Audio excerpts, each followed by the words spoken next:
start our class, please lead the prayer, Angela. Okay, amen. Very good. Thank you, Angela. Now, class, before you take your seat, please pick all the pieces of trash under your chair and align it properly. Okay, sundan natin yung mga upo sa harapan para maging align yung chair natin. So, okay, now class, you may now take your seat. Before we start our lesson, let us have first our attendance. When I call your name, please say your favorite fruit or food. Okay, class? Angela? Okay, now, Christine? Rose-Ann? Very good. I am glad that you all are all here in our class. So, now before we proceed to our new lesson, I would like you to introduce in our classroom rules. First is be respectful. Second is be polite. Third is be productive and prepared. And also, raise your hand when you want to answer or want to tell something in our class. And aside from that, I would like you to listen and use opo and po when your classmate or when I am asking to you or telling you a word. So now, class, who among you still remember our previous lesson? Please raise your hands. Okay, Maui, very good. Our last lesson is all about food preservation utensils. Give Maui a 5 claps. 1, 2, 3, 4, 5. Very good. So now let us proceed to our motivation or our first activity. For the direction, identify the picture and then answer if it is a fact or bluff. When you answer fact, it means it is a preserved food example, and when you answer bluff, it is mean that this picture are not a preserved food example. So, are you done, class? Great. Give yourself a very good clap. 1, 2, 3, 1, 2, 3. Very good. So now let us proceed to our new discussion. But first, I would like you to introduce in our objectives. First is to describe the process of food preservation.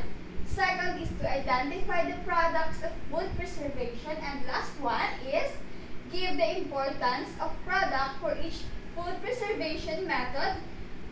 Drying, salting, freezing, and processing. And now, here's our topic for this lesson. Who among you can read it? Okay, very good. It's a method for food preservation. So, now class, who among you still know or still remember what are food preservation? Please raise your hand. Okay, very good. Please give them a 5 claps. 1, 2, 3, 4, 5. Food preservation is ito yung pagpe-preserve or pagpapahaba ng buhay ng ating mga food in safety way. So now, class, let us proceed to the methods of food preservation. First is, what we call that? Please read it. Very good. Canning. Canning is the process of placing food in jars or cans and heating them properly to specify the temperature. The example of canning are jams and the chili garlic. Jams, niluluto yung mga jams, but kailangan din ito i-preserve using a jar and the proper way to preserve it. Next is the cold temperature preservation. It is a storage of low temperatures, prolongs the shelf of many foods. The best example of this are the dairy products and also the hot dogs. Dahil alam naman natin, dapat yung mga milk or mga fresh milk or hot dogs is always nakalagay siya sa cold temperature dahil mas madali ito masira when it display on airborne. So now, the third one is drying. Who wants to read it?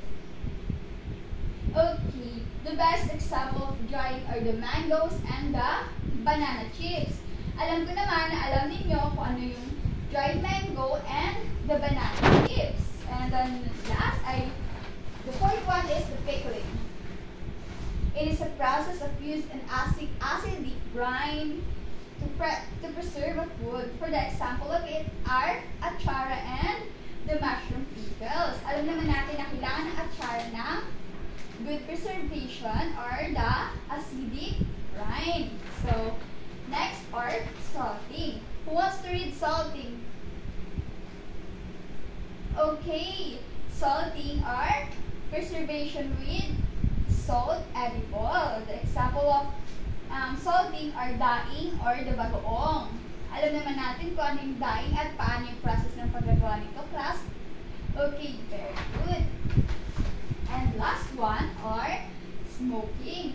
Smoking is a process of flavoring, cooking, or preserving food by exposing it on burning or smoldering materials. The example of smoking are tinapa and the traditional ham. So, class, naintindihan niyo ba ang ating lesson for today?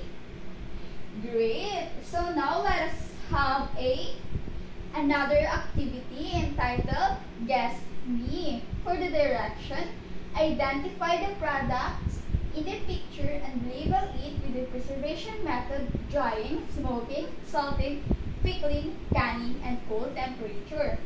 I would like you to group yourself into 2 groups. And here are the group 1 and here are the group 2. Pwede bang lumapit sa akin ang any representative of each group para kunin yung envelope here in front and for the remaining instruction. So, let us start, class. But before, these are the criteria of our group activity. Are you done doing it, class? Okay, great. Give yourself a good job clap. 1, 2, 3. 1, 2, 3. Good job. And the next activity that we have is, what we call that? Am I important? This is an individual activity, class. So you need to get a piece of paper and a pen to write it on this, because after our class, I will going to collect this to serve as your quiz or another written activity. So for the instruction, explain. Give the importance of the product for each food preservation method in drying, salting, freezing, and food processing or cold processing. And these are the criteria. 10% clarity, 5. Time management for answering is 5. And the total of 20 points. So, I will give you 5 minutes to finish this activity, class. Are you done, class? Great. So, let us proceed now to our next activity.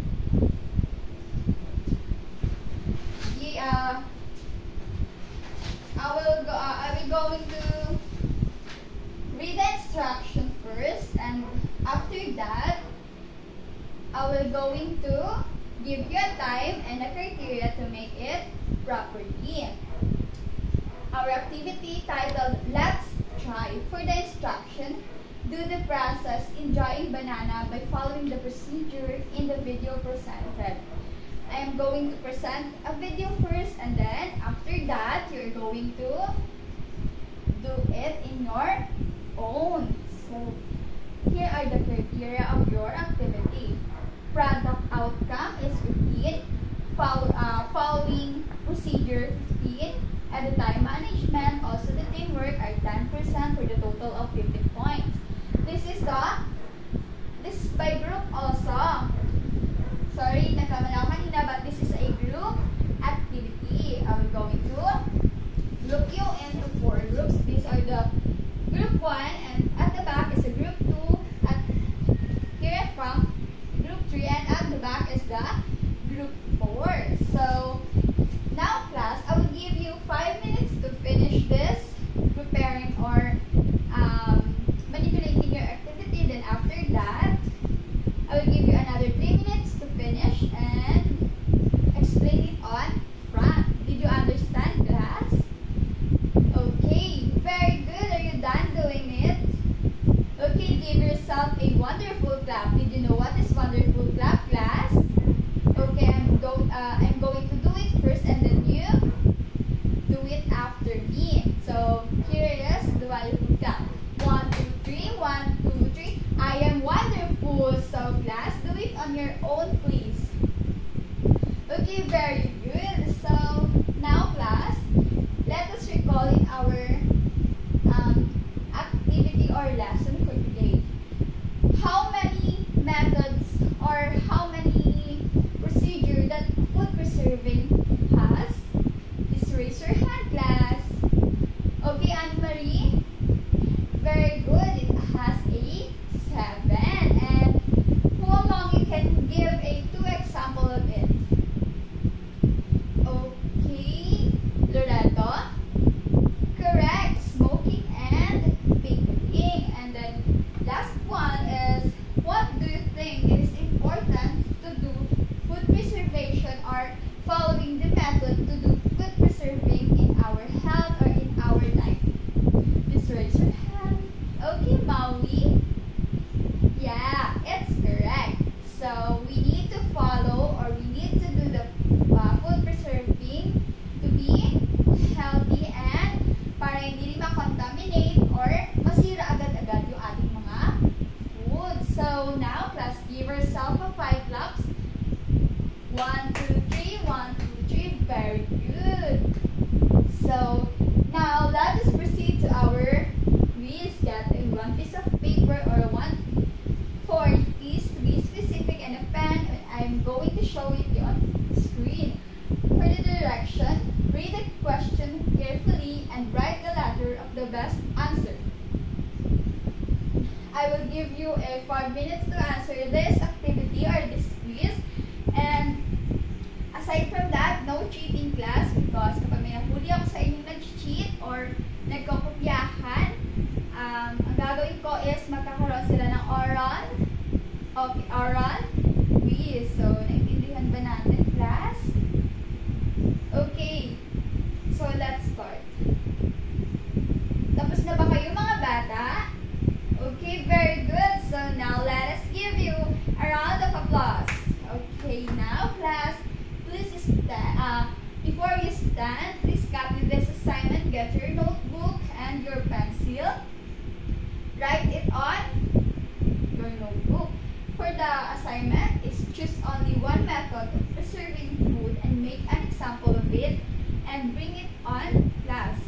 Sa assignment natin is pwede kayong humingi ng tulong sa inyong parents or kapatid para magawa nito ng properly. So now, class, are you done copying your assignment? Okay, so thank you for your attention this morning. Please stand. Please all stand and pack your things properly and pick out a piece of paper under your chair and align it properly. So, goodbye, class. Okay, see you tomorrow in our next lesson. I hope that you enjoy our topic for today and you learn about our lesson in methods in food preservation. So, goodbye.